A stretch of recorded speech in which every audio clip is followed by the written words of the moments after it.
Bom dia a todos. Então, em primeiro lugar, obrigada pelo convite e muitos parabéns pelo evento. Bom, como já foi falado aqui, como todo mundo sabe, as coberturas verdes elas proporcionam imensos benefícios, benefícios que podem ser públicos e que podem ser privados. Os benefícios privados normalmente são os benefícios associados aos edifícios, diretamente ao edifício, né? Ou seja, a diminuição das ampliações térmicas, a possibilidade de ter retenção de água que pode ser utilizada no edifício, a redução desculpem, perdi um pouco.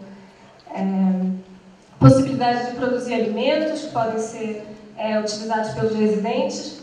Os benefícios públicos eles já são benefícios mais associados à cidade.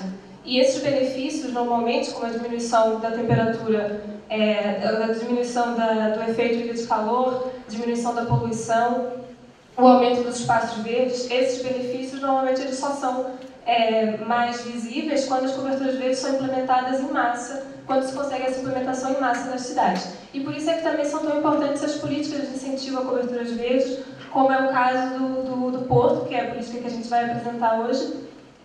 E também dizer, nessa imagem vocês conseguem ver as diferentes alturas de substrato que possibilitam ter espécies maiores ou menores. E a forma como a gente desenha as coberturas verdes influencia diretamente o potencial dos benefícios que elas podem fornecer tanto ao edifício quanto à cidade.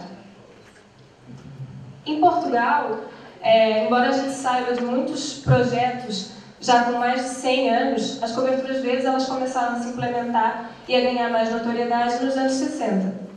Sobretudo depois da construção da Fundação Carlos Gulbenkian, que é hoje em dia, ainda é hoje em dia considerado um dos projetos mais emblemáticos de coberturas verdes em Portugal. E durante esse período, Portugal enfrentava uma ditadura, uma longa ditadura, um longo período de ditadura que terminou, felizmente, em 1974 com a Revolução dos Cravos. E por conta disso, por conta desse período, durante essa época, não houve tantos projetos de coberturas verdes porque o setor de construção ficou um pouco mais parado. Os projetos de coberturas verdes começaram a surgir novamente nos anos 80 e eles experienciaram um crescimento grande depois da Exposição Mundial, que foi a Expo 98, e nessa área de Lisboa, toda essa área nova de Lisboa residencial tem muitos prédios com coberturas verdes que são um exemplo do crescimento das coberturas verdes nessa época. Também a partir dos anos 2000 começaram a surgir muitos projetos de coberturas verdes e alguns deles públicos, e isso também deu uma grande notoriedade para essa técnica. Aqui vocês podem ver um projeto no Porto, também hoje em dia um dos projetos mais emblemáticos de coberturas verdes, que inclusive foi desenhado, o sistema de cobertura verde aqui foi projetado pela Neoturf, que é um membro da Associação Nacional de Coberturas Verdes, que é a instituição que eu venho representar hoje.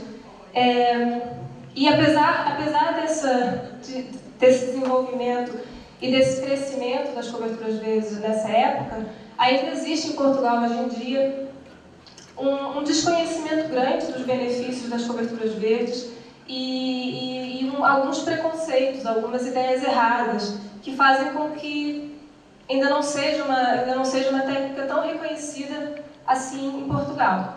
E a gente sabe também que hoje em dia é preciso desenhar as cidades de outra forma, de uma forma mais ecológica, porque as coisas estão mudando e a gente precisa dar uma resposta a toda essa mudança climática que estamos experienciando.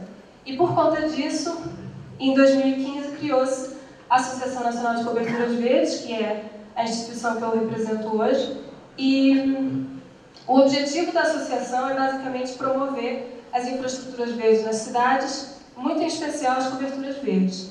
E a forma como a gente faz isso é basicamente estabelecendo conexões entre aqueles que são os nossos associados, ou seja, as instituições de investigação, os municípios, que são as prefeituras, e as empresas. E esse triângulo, que no fundo é é um pouco a base da nossa instituição, é conectado com a comunidade internacional. Nós somos membros da EFB, a Federação Europeia de Coberturas Verdes, inclusive o nosso presidente, Paulo Palha, que vocês vão ouvir hoje, é atualmente vice-presidente da Federação Europeia, e nós somos membros também da World Green Infrastructure, e isso acaba por nos dar sempre uma visão muito global e muito integrada de tudo que está acontecendo no mundo. O projeto Quintal Sado do Porto foi o primeiro grande projeto da associação, e com ele é uma parceria entre a associação e a Câmara Municipal do Porto. É um projeto de consultoria, ele foi escrito e proposto pelo Paulo Palha, que é nosso presidente, e ele foi recebido com muito entusiasmo pela Câmara Municipal do Porto. O objetivo do projeto é definir qual seria a melhor forma de incluir as coberturas verdes na estratégia ambiental da cidade. E esse projeto teve a duração de 1 ano, ele começou em agosto de 2016 e terminou em agosto de 2017. Para fazer isso, a gente criou uma metodologia que pode ser dividida em 3 fases. A primeira fase foi uma fase de análise, em que basicamente a gente recolheu uma série de informações,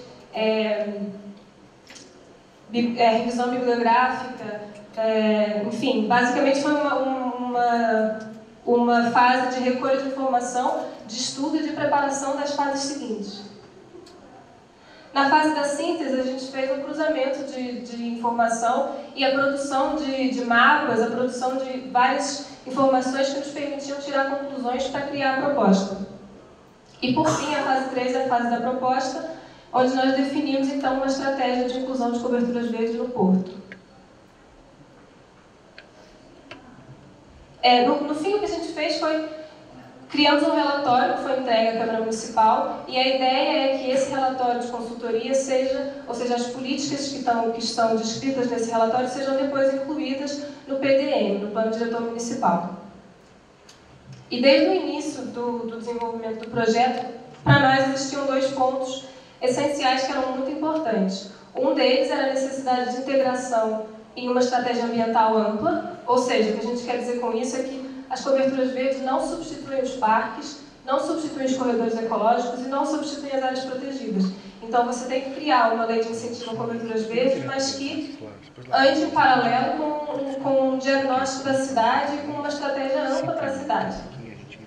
E o segundo ponto tem a ver com a performance das coberturas verdes, ou seja, que serviços é que a gente quer conseguir com as coberturas verdes para o Porto.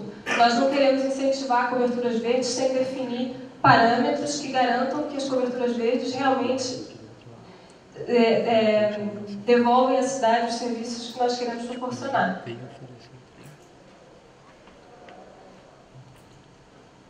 Na fase da análise, como eu disse anteriormente, a gente começou por fazer um estudo bibliográfico que está disponível no nosso site, que aliás eu convido todos a visitarem, é o greenrus.pt. É uma base de dados que a gente tem vindo a construir desde o início do projeto e que está dividida em categorias. E a gente criou também um mapa de políticas de incentivo a coberturas verdes, um mapa mundial de políticas de incentivo a coberturas verdes, onde vocês vão clicando nas cidades e tendo algumas informações de como são essas políticas, que tipo de políticas foram implementadas. Em paralelo a isso, a gente começou o projeto fazendo um grande workshop para a Câmara Municipal do Porto, em que a gente tentou reunir todos os técnicos das diferentes secretarias, não só para conseguir extrair informação deles e estimular a participação de todos, mas também para conseguir quebrar alguns preconceitos que existiam em relação às coberturas verdes, porque infelizmente algumas pessoas ainda não têm tanto conhecimento, ainda não entendem tão bem as técnicas. E, então, isso foi uma forma de a gente criar uma ponte, explicar o projeto, explicar o objetivo do projeto e trabalhar em parceria com todos os departamentos da Câmara Municipal do Porto que estivessem envolvidos com áreas verdes e com urbanismo. A gente também fez a análise de edifícios municipais com o objetivo de criar projetos de modelo no Porto, porque é muito importante, se o município vai criar uma política de incentivo a coberturas verdes, que ele seja o primeiro a dar o exemplo. Então, por isso a gente fez uma pesquisa de edifícios que pudessem receber projetos, que inclusive pudessem depois ter instituições de investigação procurando resultados mais relacionados com o clima do porto, que isso pudesse servir depois como um exemplo dos benefícios para a cidade.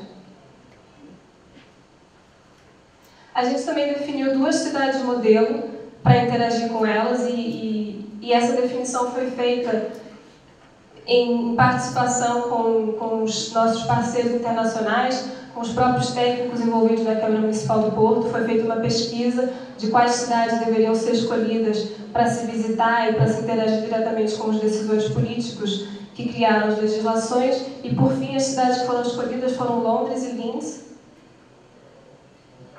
E passando para a fase da síntese, nós viajamos, então, até essas cidades para discutir diretamente com os técnicos que estiveram diretamente envolvidos na criação das estratégias, que problemas eles enfrentaram, que conselhos eles teriam para nos dar, qual era a ideia da política deles, quais foram as transformações das políticas que eles criaram. Então, em cima vocês podem ver a equipe reunida com o Peter Massini, que é um dos decisores políticos envolvidos na criação da política de Londres, e embaixo, em Linz, na Áustria, com o Edmund Maurer, quem é um arquiteto paisagista que também esteve envolvido na criação da política de Linz, que, como o Dan se referiu aqui anteriormente, é uma cidade pioneira no desenvolvimento de políticas de incentivo a coberturas verdes e que passou por diversas fases, desde o início, desde os anos 80 até a atualidade. As políticas de Londres e de Linz são muito diferentes entre elas. Londres conseguiu, com base no desenvolvimento da biodiversidade, conseguiu criar uma política de persuasão, e Linz, ao contrário, tem uma política de obrigatoriedade de incentivos fiscais que desde o início foi focada na diminuição da poluição. Mas é tal coisa, é importante sempre referir que as políticas, a forma como as políticas são criadas, tem que estar diretamente relacionada com a realidade política e geográfica de cada lugar. Então, não necessariamente uma política de persuasão que funcionou em Londres funcionaria no Porto. Então, isso é uma coisa que também é muito importante salientar. Quando você cria uma política de incentivo numa cidade, é preciso que você tenha um diagnóstico da cidade antes para saber qual é a melhor forma de atuar. Aqui a gente desenvolveu um mapa em todos os países onde foram identificadas políticas de incentivo a coberturas verdes. Como vocês podem ver, não é uma coisa propriamente nova no mundo, já em todos os lugares se está fazendo isso. E depois desse estudo, a gente criou 7 pontos essenciais no sucesso do desenvolvimento de uma estratégia de incentivo a coberturas verdes, que muitos deles já eram confirmações de uma crença que a gente tinha antes, e outros foram coisas que a gente foi aprendendo. Então, em primeiro lugar, as políticas para a inclusão de coberturas verdes nas cidades devem sempre ser incluídas numa estratégia ampla de desenvolvimento sustentável. Em segundo lugar, é necessário especificar que tipo de cobertura verde é melhor para cada lugar, de acordo com os serviços que se espera que ela forneça à cidade. Então, é aquela questão da performance que a gente falava, que não adianta você incentivar coberturas verdes sem especificar que tipo de coberturas você quer. Se você quer promover a biodiversidade, você tem que especificar que parâmetros são necessários para garantir isso. É essencial que uma política de inclusão numa cidade seja acompanhada de uma estratégia de divulgação e de educação ambiental que mostre à população e aos grupos de profissionais relacionados com o tema os diversos benefícios que estes apresentam. Isso também é muito importante porque é tal coisa, como existe ainda uma resistência muito grande à técnica e um desconhecimento de como funciona, muitas pessoas são contra as coberturas verdes sem sequer conhecerem direito os benefícios. Então, quando você cria uma política de incentivo, você tem que garantir que, em paralelo, você educa as pessoas e você divulga de forma que se compreenda aquilo que está sendo feito. Em quarto lugar, é essencial que uma política de inclusão de coberturas verdes na cidade seja acompanhada por um guia técnico de projeto, construção e manutenção de coberturas verdes. Isso também é muito importante porque porque é preciso você garantir de alguma forma que as boas normas são seguidas e que os projetos são construídos com boas práticas, porque senão eles não funcionam. Então, uma forma de regulamentar isso é você incluir na política que os proprietários que fazem coberturas verdes, para receber os incentivos, têm que seguir as normas dos guias técnicos. Guias técnicos esses que podem evoluir, mas que devem ser utilizados. Em quinto lugar, os projetos modelos, sobretudo os edifícios do município, são um importante elemento para atrair o interesse e mostrar o potencial das coberturas verdes. Também aquilo que já foi dito, né? Se o município quer incentivar, ele tem que ser o primeiro a dar o exemplo com bons projetos que mostrem esses benefícios de forma eficaz. É essencial desenhar medidas que assegurem a correta manutenção das coberturas verdes, de forma a garantir que estas desempenham as funções para as quais foram desenhadas durante o seu tempo de vida útil. Isso também é muito importante porque, inicialmente, algumas cidades desenvolveram políticas de incentivo a coberturas verdes, mas não criaram nenhuma estratégia para garantir que essas coberturas eram mantidas de forma correta. Então, é preciso que você pense sempre que você tem que fazer a cobertura verde bem feita, mas é preciso garantir que ela se mantém proporcionando os serviços para os quais ela foi desenhada durante todo o seu tempo de vida útil. E por isso a questão da manutenção é muito importante. Em sétimo lugar, as políticas de incentivo a coberturas verdes devem ser adaptadas ao caráter particular de cada cidade. É aquilo que a gente já falou também. Se você vai desenvolver uma política de incentivo para uma determinada cidade, é preciso que exista um diagnóstico dessa cidade. Você não pode simplesmente criar um incentivo sem ter um conhecimento da realidade política, geográfica e econômica dessa cidade. Também na fase da síntese, a gente fez um mapeamento grande da cidade do Porto. A gente começou por fazer um mapa do inventário das coberturas verdes existentes na cidade, e isso foi muito surpreendente, porque muitas pessoas acham que é uma coisa nova em Portugal. E esse mapa do Porto mostra exatamente o contrário. É uma coisa que já tem vindo a ser feita há muito tempo. Inclusive tem projetos com mais de 50 anos. O mais antigo que a gente descobriu tinha mais de 100 anos. E são projetos, muitos deles, que se encontram em perfeito estado. Então não é uma coisa tão nova assim quanto se pensa. Outro estudo que a gente fez foi o estudo do potencial dos edifícios existentes do Porto para receber coberturas verdes.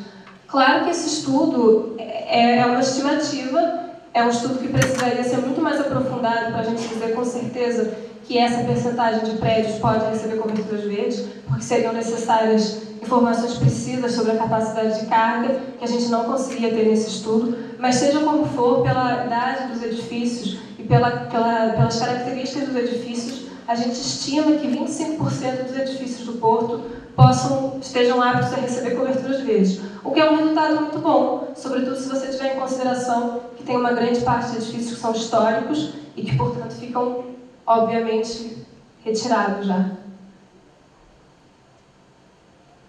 E, por fim, a gente criou um mapa de áreas de intervenções prioritárias na cidade do Porto, que no fundo é um mapa que pode ser definido como um mapa de qualidade ambiental do Porto. A gente definiu 3 zonas e esse estudo, na verdade, foi uma adaptação de um estudo mais longo, que foi desenvolvido durante mais de um ano e que teve em consideração os parâmetros de poluição, presença de espaços verdes e ilhas de calor. E a ideia de dividir a cidade nessas 3 regiões é poder implementar políticas diferentes em cada uma dessas regiões. Na região menos verde, digamos assim, as políticas seriam mais fortes, e nas regiões com mais espaços verdes e com maior nível de qualidade ambiental, as políticas não precisam ser tão... podem-se adotar políticas diferentes, né? Você pode ter uma política de obrigatoriedade que não inclui a cidade toda e que só inclui a parte mais necessitada.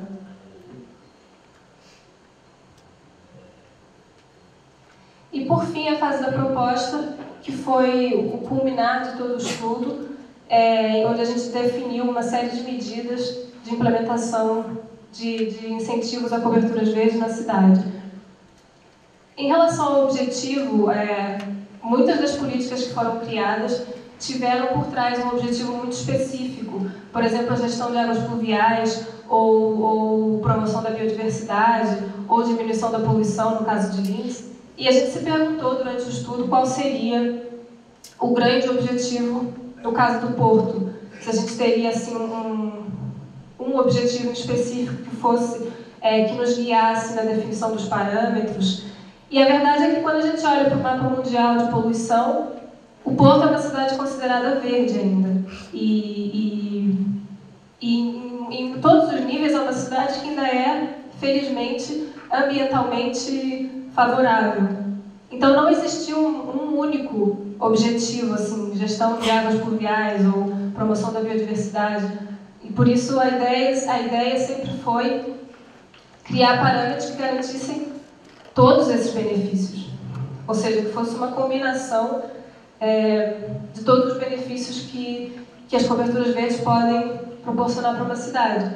E muita gente também se perguntou, né, com o fato do Porto ser uma cidade verde, se então faz sentido criar uma política, ou criar uma política de obrigatoriedade, será que é necessário? E a verdade é que em muitas cidades que a gente estudou, as políticas de incentivo a coberturas verdes foram criadas depois de se chegar a um estado completamente crítico, né, como vocês podem ver nessa foto da China, em que os níveis de poluição são tão altos que as pessoas usam máscaras, e que são situações completamente... Eles hoje em dia têm políticas completamente desenvolvidas e de obrigatoriedade de coberturas verdes, mas a gente não precisa chegar nesse nível para para desenhar a cidade de outra forma, né?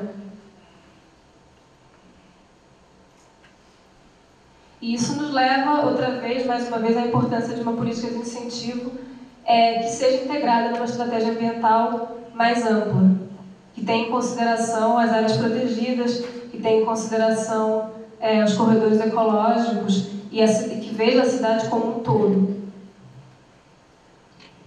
A política do Porto é, então, uma política de prevenção, em que tem em consideração todos os benefícios que as coberturas verdes proporcionam. E para isso, para criar essa política, para garantir esses benefícios, a gente precisa garantir a performance, portanto, definir esses parâmetros, como alturas mínimas de substrato, utilização de espécies de grande porte, enfim. E para isso, a gente precisa também da adoção de um guia de projeto, construção e manutenção de coberturas verdes, que a Associação Nacional de Coberturas Verdes vai lançar. Está pronto, está praticamente pronto, vai ser lançado nos próximos tempos. E aqui, mais uma vez, as áreas com combinação de diferentes tipos de política, 3 níveis de intervenção distintos, tendo em conta o estudo ambiental e garantindo com esses parâmetros a performance das coberturas verdes. A política, o relatório, a gente não pode adiantar muito sobre a proposta, porque ele ainda está em análise no município, então não existe nenhuma confirmação de como vai ser essa política. O que a gente entregou foi um relatório de consultoria que agora vai ser que está sendo analisado atualmente e que depois vai ser incluído no plano diretor, mas a gente pode adiantar que gostaríamos que existisse uma política de obrigatoriedade, pelo menos nessas zonas mais críticas da cidade, e os incentivos financeiros em toda a cidade. E depois os parâmetros são relacionados com a altura do substrato, com o porte da vegetação, e acho que essa é a única forma de se garantir que, de fato, a política é eficaz. Obrigada pela atenção.